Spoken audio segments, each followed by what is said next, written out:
Welcome to Season 2 of the Stool podcast, a podcast for woodworkers and the maker community in general.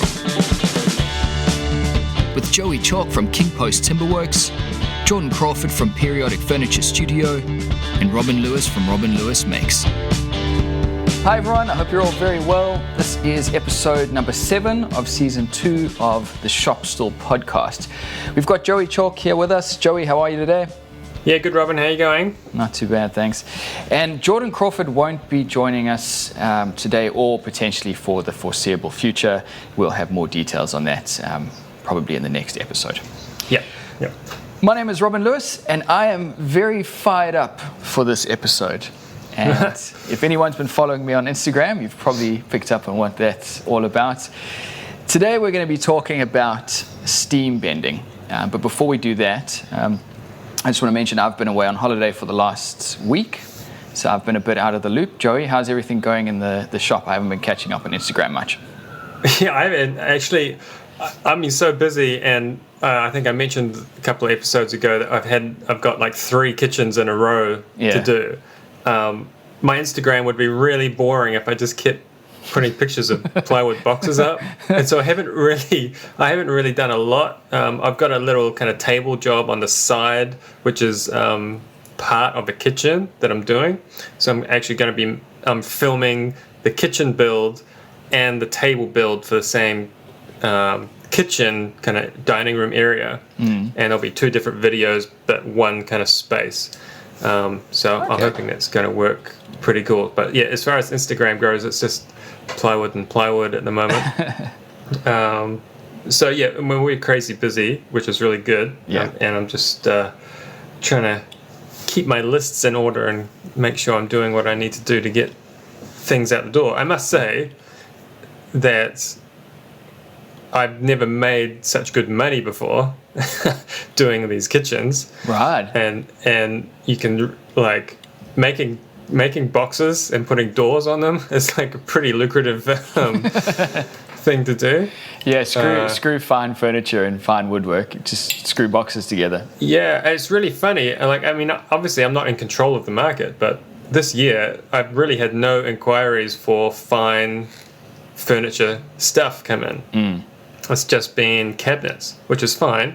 And it's all plywood stuff, and it's all kind of nice, high-end cabinetry, I would say.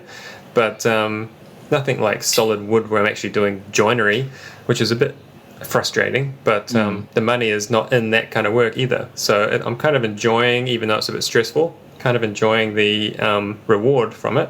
Because I guess redoing kitchens is something that would turn over in a community fairly quickly. People are constantly upgrading or building new homes, that kind of thing. Yeah, so it's all, at the moment I'm doing 2 new builds and a reno, and then I've just today had like 2 more inquiries for renovation cabinetry, and another renovation with a house lot of built-in furniture, which would be kind of cool because they want it all in arts and crafts style, so that could be interesting. Right. So yeah, just work keeps pouring in at the moment. So it's good. Yeah, well that's awesome. That's good to hear. Yeah, I've just been away for a week. We went. It was myself and an old high school buddy of mine. The 4 of us, my wife, the little one. We all went out, did some diving. Just got away to the local island here. So it was really nice to get away for a week. And I said to myself during that week, that's it. No social, well, not no social media, but I'm cutting it. Social media, no YouTube, like not even thinking about projects, nothing. Just put it down and just go away. And it was great. It was amazing how coming back, people always talk about, I feel so revitalized after a holiday and that sort of thing. And I've always thought that it's a bit airy-fairy. Yeah. There's not much in it. But I feel so much better having had this holiday and just not thought about anything. That's cool. That's the key that you need to do, is just put it all aside, and come back felt a lot better. I wish I could do that. I can't holiday. I'm hopeless. I'd much rather be in a workshop. Yeah, and I think a week is a good time. More than that, and you especially if we're in the sort of the social media game where we're trying to make that win. If you take a week off and you're a week behind, that's a huge hit. Yeah, I think I may be on the opposite spectrum there, where if I'm going to holiday, like last time I really went on holiday, we went to Europe for 2 months.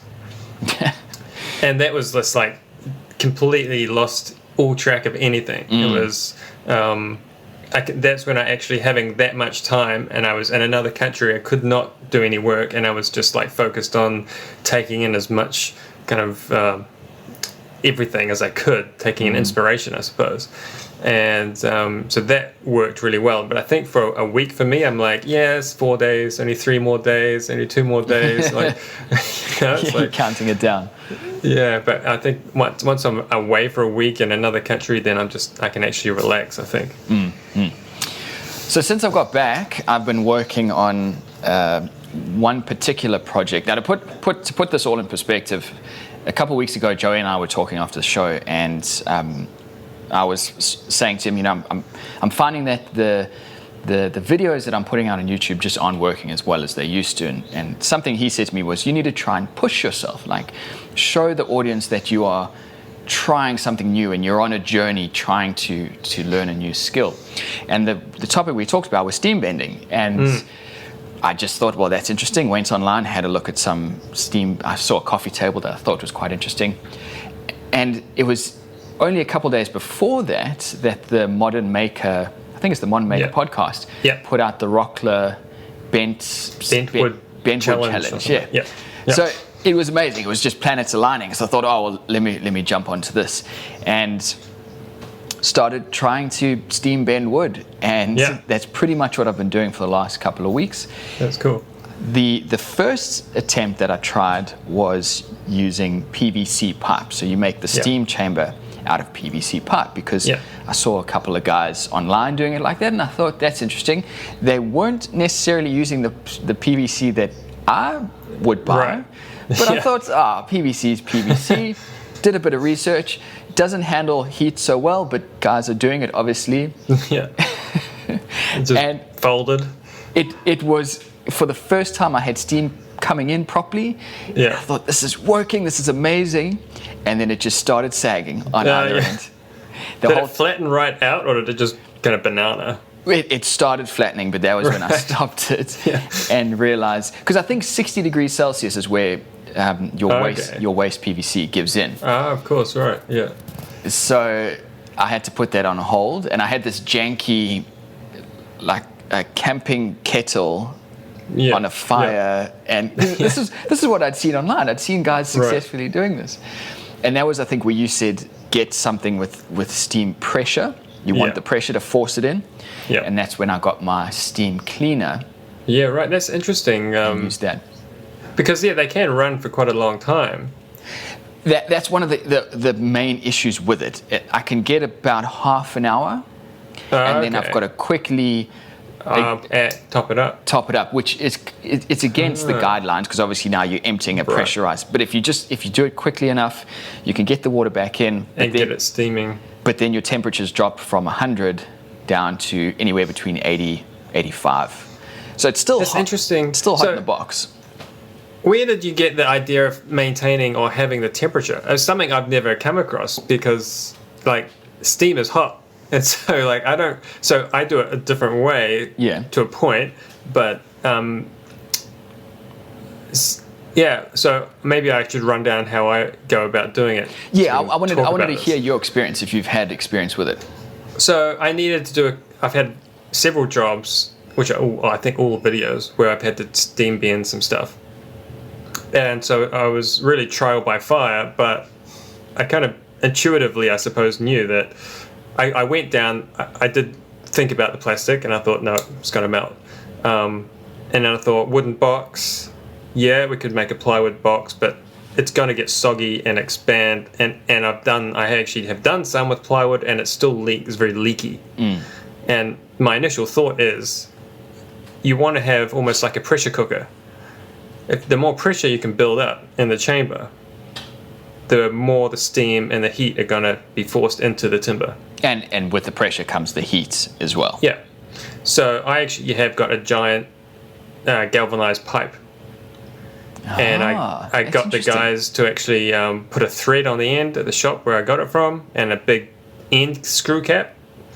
And I just have a hole in one of the caps where my steam, I've got a steam wallpaper remover steamer. Yeah. That hooks into one cap. And the other cap, now I'm aware that I'm essentially making a pipe bomb. Yeah. But you just need to be a bit careful about letting the steam out. So because I also orientate the pipe so the steam is not dead level. It's slightly raised, so the steam is traveling up the length of the pipe, and the top cap is only just screwed on. But it's enough that you can hear the steam. The steam actually has to hiss to get out. And so I'm actually creating quite a lot of pressure in there. Reasonable, not heaps, but some. And the wallpaper steamer's got no problem with that because it's obviously not used to having steam pressure pushing back against it. It's not that much pressure, but it's enough where the steamer is really having to try to get out. It's not just falling out of gaps and holes that you would get on a wooden box. And the wallpaper steamer is awesome that I have. I don't even remember what brand it is. I think it's an old Stanley, actually. And it takes about 2 or 3 liters of water, and I can run it for probably an hour solid before I've got to fill it up again. But usually that's enough. I haven't had to run it longer than one whole tank of water. Yeah, and that's what you want, is that consistency to be able to get that lignin to the 100 degrees where it's going to become soft and then stay there. And that's what it's all about, is getting that lignin soft. And so depending on timber species also will depend on how hot that needs to be, and also how thick your pieces are. Yeah. And generally, if you're bending anything more than kind of 6 or 8 mil thick, you're going to be steaming for a while, and you're going to have issues unless you've got some mechanical bending solutions. So I watched some videos of guys bending 20 mil timber. Yeah. Now, most likely they have got the best, as you say, mechanical sort of bits in place. Bending forms. Their steam is bang on. They're using the right wood. It's not completely dry. It's been air dried, etc., etc. Yeah. But seeing that video, I assumed it would be fairly straightforward to go ahead and do something 12. I think 8 mil was the first one that I tried. Yeah. And that just snapped. Like I'd done nothing to it. And everyone said to me in the comments, oh, it's too thick, you're using the wood that's too thick. And I thought, but it can't be, because I've seen guys doing it. But I think, as you say, it comes down to the species and the fact that the timber I'm using is kiln dried, which apparently, big no-no, you don't want to use kiln dried. It's not ideal. All the bending I've done has been kiln dried oak or walnut. That's only because I can't get air dried. And I would greatly use air dried. The kiln drying process has already melted the lignin to a point, and remelting it and softening it can be a problem because it's kind of it's already happened once and it doesn't like to happen multiple times. Oh, is that why you do it? That's my understanding. Why? Okay. Yeah. So it's already happened and cooled off again. That's my understanding. So if you've only got the choice of kiln dried timber, it does work. I've done it. It's fine. I think it probably limits the radius tightness. But I've still done 90 degrees with probably, what is it, maybe a 100 mil radius or even smaller. I mean, pretty tight. Yeah. That's with multiple pieces of, say, 5 or 6 mil oak. Yeah. So I managed to get, I think my radius was a fair bit bigger than that, probably closer to 150. The first radius that I was doing was maybe 70 mil. Okay, yeah. Across, and I think that was something else, as it was just too tight for the amount of steaming that I'd done. It's interesting that, going back to the cylinder that you're using, a lot of research that I did suggested that you want the steam to flow through, so you're not really interested in pressurizing it so much, as long as the box heats up. So almost any video that you watch talks about you drill holes into it to get that pressure out so that the steam is flowing through. So it's interesting to hear you say, but I guess it would make sense. Comes out. The steam still comes out, but I think the more time the steam lingers in there, the hotter it's going to stay, and the more it's going to force in. So there's a couple of points I wanted to ask about. Well, for a start, the grain direction is pretty important. If it's not really, really straight, if you can see crowning on the timber where essentially is end grain of the timber, that's where it's going to want to split, and the fibers are going to start bending. So you really want quarter sawn straight as possible, ideally. Apparently rift sawn is better, from what I've read. Sawn, anything like that is straight as you can without swirly whirlies.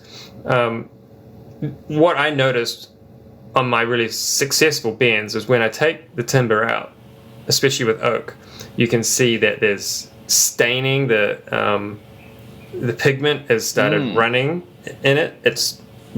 The steam is pouring off it like it's just come out of the oven, literally, and you can't handle it. I mean, it's got to be crazy hot. It's got to be steaming crazy, and it's got to be floppy as soon as you start touching it. And if it's not kind of doing those things, it just needs to stay in the steamer longer. Yeah, so that I didn't get it to that point. I got it probably close to it, but not to that point. So even on my successful quote unquote bends, you still on the apex, you still have the fibers busting out a little bit. You can sand those down, and you won't even see it. So you still get those fibers. The way to limit that happening is to use a big piece of spring steel. Yeah. And that actually stops the fibers. It stops them being able to spring out. And so I don't have one because I haven't got any. If I had to do another steaming job, I'd go and buy a piece. But for the sake of that steel, what you said, spring steel. Like so many people have said you got to do that. I ended up using a piece of fabric from a ratchet strap, which probably wasn't as great. But where would I get that type of spring steel from? Well, I don't even think it has to be spring steel. It's just that spring steel is not going to bend to the shape of the mold or whatever form you're doing. And so you can use it repeatedly on different jobs. That's the idea. It's also going to it's going to bridge pressure gaps, so to speak. So it's going to maintain force on the actual piece that you're pushing on. So if you were to use, say, mild steel, it's going to create a nice even pressure over the back of the timber that you're trying to bend. But you'll need to force that in with a corresponding mold, I think, a negative of the mold. Not just a clamp?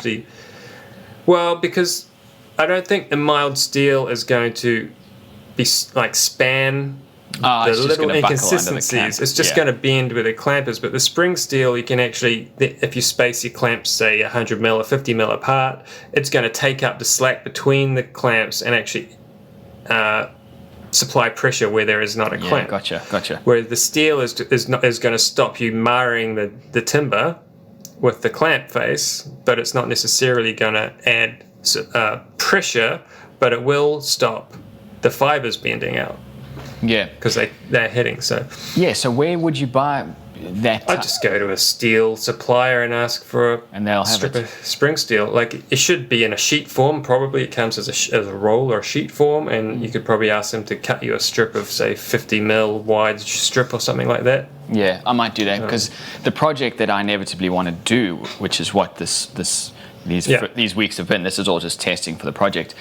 I'm going to be bending somewhere in the region of about 20, maybe 30 strips. Right. So it's going to pay to have those mechanisms in place, I reckon. Yeah. So are you planning on glue laminating after you bend, or just the steam bends it?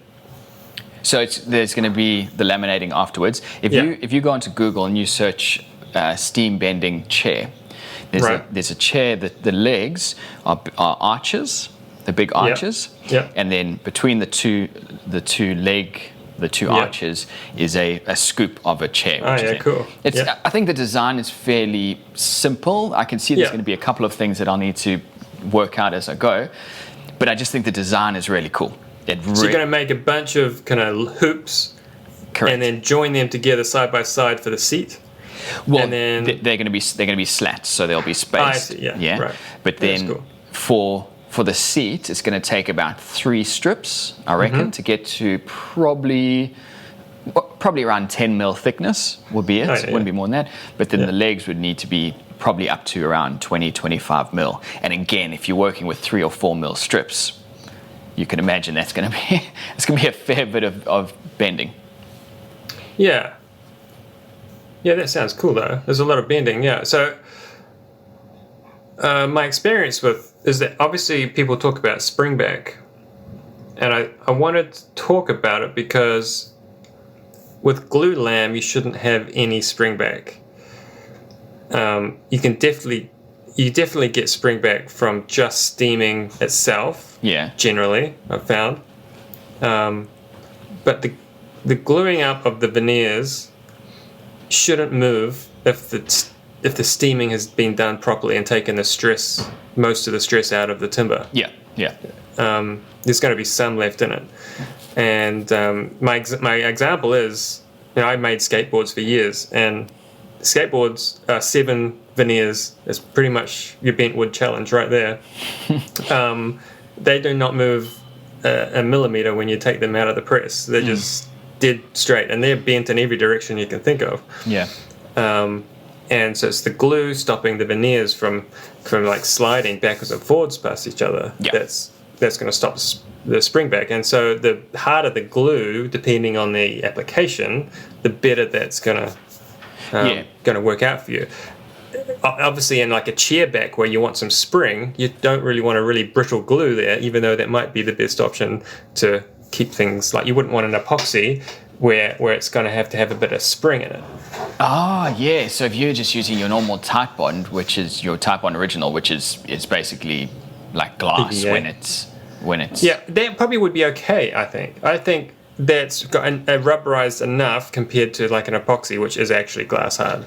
Oh, so you're saying the epoxy is okay? Because what I'm thinking is, isn't your Type Bond 1 that dries very hard, whereas your Type Bond 3 that's a bit softer, I think. Don't ask me. I can't be bothered with the Type Bond stuff. But yeah, so you reckon PVA?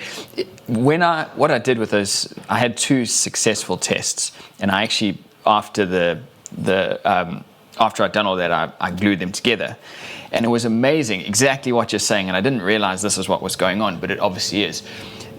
If you took one of those bends and you put it down, so you had the 2 points on the desk, and you push on the bend, it just comes apart really easy. Right. I glued the 2 together. That thing could probably take my weight now. Yeah, it's amazing. So the glue is like on a skateboard. I always used to say, you're not skating on a maple skateboard, you're just skating on glue, and the wood happens to be there so you can stand on the glue without falling through it. That's what's really holding you together. So you reckon the PVA would be a good option in terms of that, giving it a bit of flex so that... Yeah, I think so. I mean, when you want, like I did actually, most of the steam bending I've done, I think I've used, like I used to use Type Bond 2 back then when I was doing all that, and it worked fine for me. So I made a rocking chair, I made a couple of rocking chairs, and I actually think I used Gorilla Glue, polyurethane glue for that, and that worked fine as well. Okay. Yeah, well, that's going to be coming up over the next couple of weeks. I put out the video where that was just yesterday or the day before, where actually that was just the testing phase, so just figuring it out. And it was quite funny watching back the edit. A lot of the times, and you'll know this when you make a video, you've watched that video back however many times, and you're just sick of it by the time it gets published.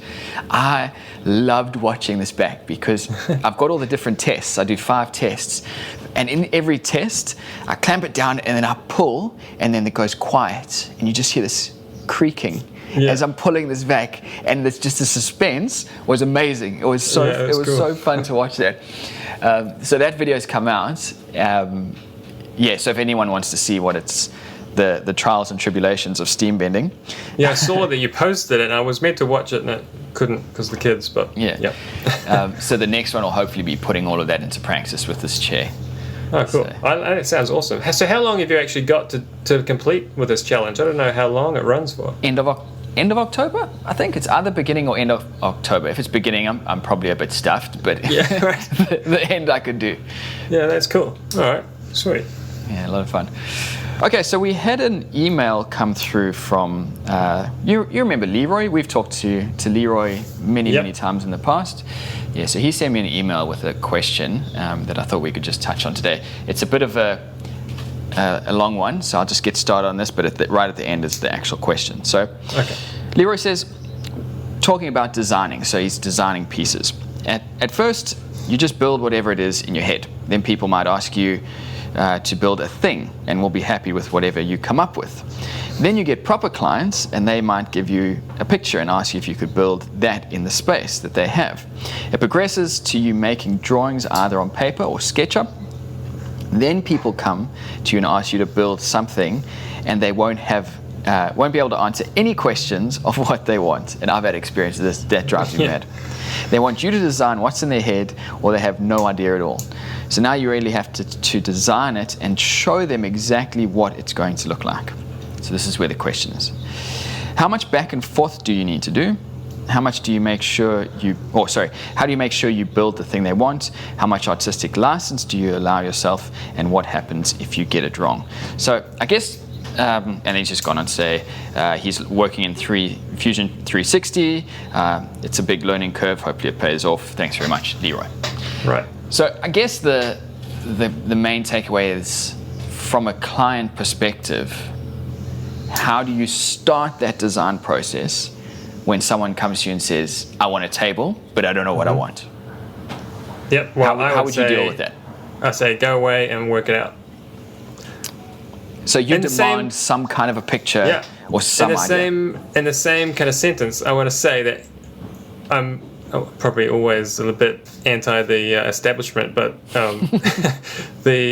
in my eyes, the client is never right. All this talk about the client's always right, you do what they want. To a point, yes, you do what they want, but doesn't mean they're right. And I will always say, look, if you don't know what you want, you don't know what you want. You're just wasting my time. Yeah. And something I won't stand for anymore is to have someone come around and just not make a decision. So that is a complete waste of my time and their time. Go away. I don't want to talk to you.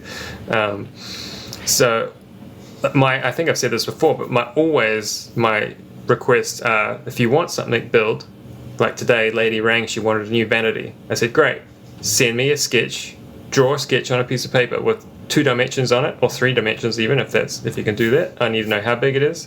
Send me a couple of pictures of what you think it should look like when it's finished, and then give me a list of all the things you want it to do. Do you want to have LED lights in it? Do you want to have push-to-open drawers? Do you want to have a lacquer finish? Do you want to have wooden finish?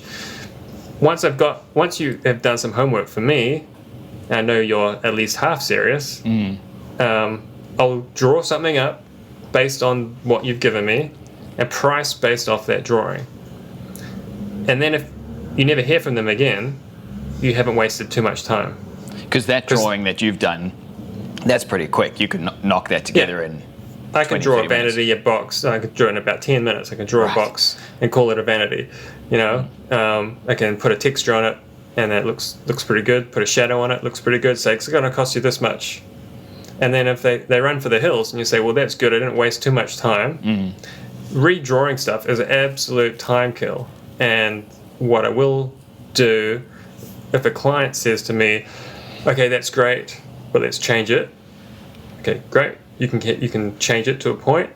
Like I just recently have been going through this saga of a job for these people who are in Australia, and they want this kitchen stuff built in Auckland, and they can't make up their minds. And so they've actually redesigned their kitchen like 3 times. Jeez. And at the first, I'm like, okay, they're like, yeah, we will do the job. We want you to do it. Send us a deposit invoice. And I'm like, well, I'm really uncomfortable with sending you an invoice without knowing what I'm actually making. This doesn't seem right. I need to have drawings. They haven't finalized the actual design. No, but they're like, we just want to book you in so we can get it done before Christmas.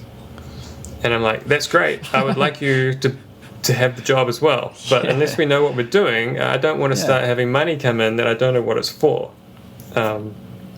So anyway, the point of this is to say that after a certain point, and you have to decide for yourself, I will tell the client, now it's going to cost you for every revision. You're going to straight up pay for my time to redo these drawings.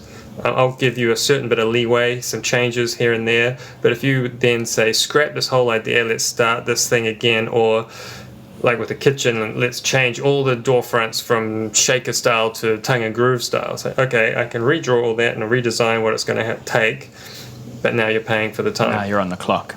Yeah, because I guess that's what Leroy's sort of asking is, where is that line? Because the client is going to come to you and say, I want X, Y, Z. And that's going to be a very simplified version because you, again, as the professional, going back to this, not believing the client knows everything, you as the professional is going to be able to say, well, that's great, but what about this, what about this, what about this? The client doesn't know any of that. Yeah. So there's that natural progression for that scope to creep and creep and creep. Yeah. So so you have a sort of a personal limit on when that happens. I guess. Yeah, I think it's based on the job. Like, how long did it take me to draw this particular job in the first place? If it's just a box, fine, you can make 100 changes to a box. It's only going to take a couple of clicks of the mouse to send you a new image. But if you're talking about me making some kind of like for example, drawing a rocking chair and having to redraw that a few times, then now you're on the clock every time I have to touch it, because that's dealing detailed. with curves is not fun. In terms of being creative, that's when it can be tricky, because you want the job because you want some money for your family. So there's a point where you say, okay, should I just draw what they want and they can pay me for it and it's fine, I'll just make them whatever they want. And sometimes I do that, and sometimes I go, oh, now this job, these people sound like they're really in tune with what it's actually going to look like and feel like, aesthetically. And then you can start making decisions on, well, if we add this little detail, it's going to cost you a bit more, but it's going to look really cool. Yeah. And I think you've got to pick your battles a bit, where you actually put in lots of artistic flair and ideas versus let's just make what the client wants and they can have a square box that's boring, but at least I get paid this week. Yeah, we talked about this with Nick in the beginning of the season about you don't want to just turn into a mindless drone, but at the same time you got to keep the roof over your head. So I'm fine. Yeah, to me it's the jobs kind of come in like, there's no real rhyme or reason how they come in, but it seems like every second or third job there'd be, oh, this is cool, I can put my teeth into this a little bit, it's going to be a fun one. And then the next one, okay, all right, fine, I'll make you a box with a drawer in it, that's cool. But then the next one, oh, this might be a bit more interesting and in a particular style. Especially when someone says, I want this in a style, you're like, oh, thank goodness, give me some parameters straight away. It means, all right, now I know, I've got some limits. But if people just say, I want something nice, you go, okay, what does your house look like? And what have you got? I must say, I've had one customer it's only ever happened once, one client who was very open-ended, very frustrating, just really lovely people, didn't know what they wanted, and it was just a terrible thing to have to deal with. And as you say, just a picture, just a starting point, and then you can run with that. Because if you don't have just even a hand-drawn sketch that's reasonable and a price to go with it, because if you hold off the price until you've done 10 revisions and then it's 4 times over their budget, I mean, how much time have you wasted doing that? You've got to know that the job is yours, and then you say, okay, now I need to draw in some details and make sure we're okay with how this is going to work, and are you okay with this part of it being like this? Because you've got the money in the bank at that point. I try to do as little as possible before I get money in the bank, really. which makes sense. Sense. Leroy, I hope that answered your question. Maybe. But talking about quotes, I wanted to pick your brain on this, Joe. I'm having a real hard time at the moment. I'm trying to do some renovations to my house. I've approached 10 different people, from builders to carpenters, etc. 2 people have come back with quotes. The first guy's quote was not what we had discussed. I went back to him and said, could you redo it? He left it, because I really wanted to work with this guy, because he seemed like a really good guy. He just never got back to me. About 2 weeks later, I rang up the office, spoke to the secretary. Oh, don't worry, he'll get back to you. Got back to me again with the wrong quote. So I've just said, well, he obviously is not. The second guy came back to me with a quote, and I was happy with it. And then he just disappeared. He didn't answer his phone. He didn't answer his text. Nothing. How is it so hard to find someone to do building work? I've never experienced this. Well, it's funny. I was actually thinking about this lately because of how busy I am. And I was like struggling away through the day, and I kind of sat back and thought, oh, this is why you can't get a good builder. This is like the cliche, you can never get anyone to do any work, because they're all too bloody busy. And I understand now that when someone comes to me with a small job, I've got 3 giant kitchens on the go, and someone walks in and they want me to sand back a tabletop. I'm like, I can't do it. Yeah. And I've been guilty of, in the last 3 weeks, ignoring a couple of emails. Just going, I can't deal with it. Yeah. And in fact, I did exactly what this guy has done to you, and I gave this guy a quote for this little stupid box to hold some chocolate bars, and he comes back to me and said, oh yeah, but you need to change the thing, you need to put it back on the thing or whatever. And I was just like, oh dude, I can't deal with it. If you want to start making changes at this point, I was going to squeeze you in. I said, no, I just can't do it, sorry, find someone else. Yeah. I'm just amazed. Like I've never had to struggle to find a builder. I mean, so I'm going through the yellow pages, quote unquote, online. Yeah. Do I just go for the guy who's now got the lowest rating and the least reviewed and be like, well, he's my last option? I mean, I just can't believe you can be in a situation where you cannot find a builder who can work on your house. I think it depends. There's a few things to take into account. Like one, what is the size of the works? Presumably it's not giant. So I should also probably mention as well that, we had the flooding here in February. Right. So it's sort of understood that everyone is really busy. All the builders are busy because they're just fitting out brand new kitchens. It's an empty shell, putting in a whole new kitchen. So I admit that my job is probably not top priority. But what I do want to do is change some of the footings underneath my kitchen, where I'm going to remove a wall, which I now need to brace because it's a load-bearing wall, and then I need to build another wall further down in the house. So, it's not going to be a cheap job. It's going to be a fair bit of work in it. Okay, so straight away that tells me, presumably, as far as I think your building rules are pretty similar to ours. You're going to need to get some plans and have them be consented through council. Correct. And every carpenter... that's what you have to do first. Every carpenter says to me, well, can you get some plans drawn? And I'm saying, well, I don't know how. Yeah, that's what I'm coming to you for. No, why can't they won't do it because they want the plans to quote from for a start. And in fact, to have a guy give you a quote without the plans, I would have walked away straight away and said, you don't even know what the council are going to require you to do underground. And you don't even know what's under the ground. You have no idea what you could find. But isn't there a company or a body that I can say, I want this done, just make it happen? Probably some big guys. Yeah, but they'll be too busy. They'll be doing big work. Yeah, and I think that's where the So what you want to do, you need to find yourself a draftsperson or an architect. Draftsperson is probably all you need, and that is someone who's not registered as an architect, but they have their license to draw what you need, the structural drawings.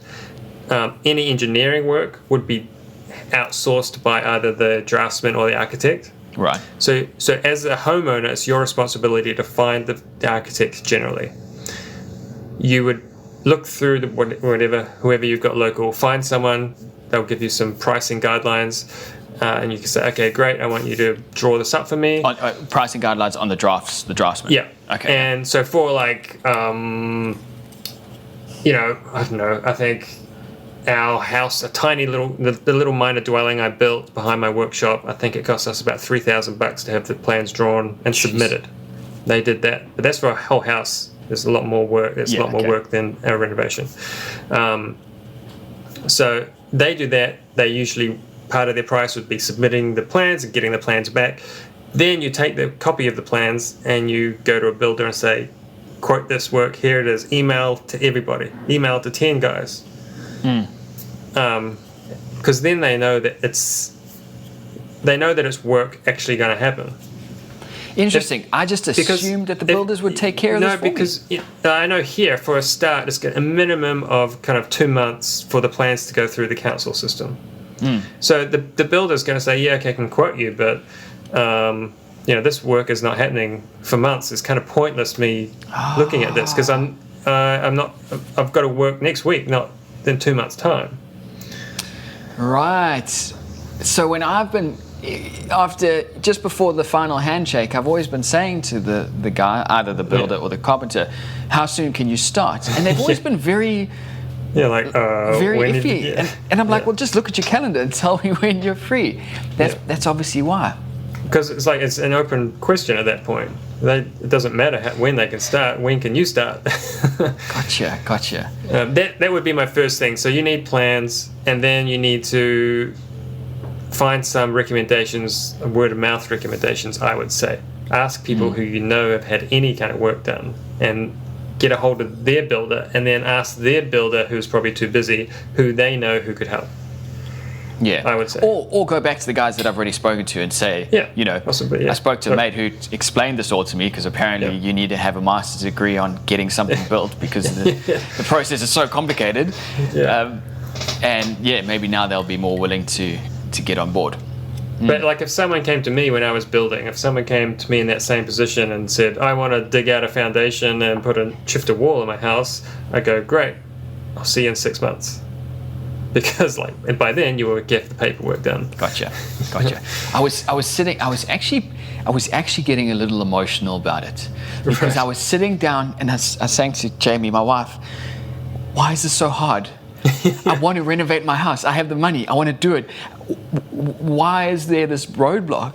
And you watch these renovation shows where you never see that part. No, you never see that part. But you do hear them say, "Oh, it was this big journey and it was this emotional process." And I used to think, "What are you talking about? You haven't lifted a finger. The builders have done all the work." But that's where it is. That's all the stress. Yeah, it is stressful.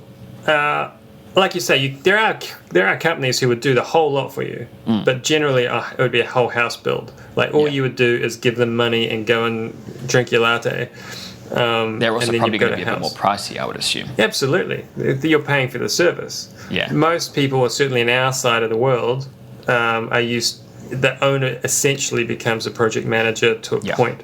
If it's a larger renovation, the building firm would have a project manager, probably just the builder, but sometimes they have a separate project manager, and they would take care of a lot of that. But they'll still be coming to you every 10 seconds with, what color do you want this? How do you want this? Do you want this or this? A, B, C, or D? Cool. Yeah. So that's my advice. Well, hopefully by the next episode, I will have found myself the draftsman. Yeah, and we'll be on this process, because I'm so excited. Potentially, what I'm going to be doing is pulling out.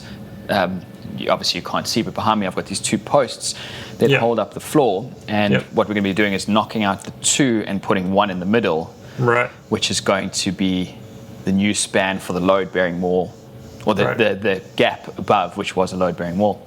You're right. Bottom line is, my workshop's going to have. It's going to lose 2 gigantic concrete pillars, and we'll no doubt get a small 75 or 100. Yeah, just a steel post. Yeah. Galv post through there, so more workshop space. That'd be perfect. Pumped. Yeah. So excited. Awesome.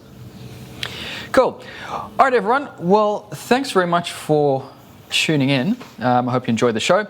If you did, please go ahead and give it a rating on iTunes. That really does help us out. The Shop Stool podcast is available on iTunes and most other podcast apps, as well as YouTube. My name is Robin Lewis. Joey, thanks for hanging out today. Thanks, Robin. Take care, everyone, and we'll see you in the next one. See ya.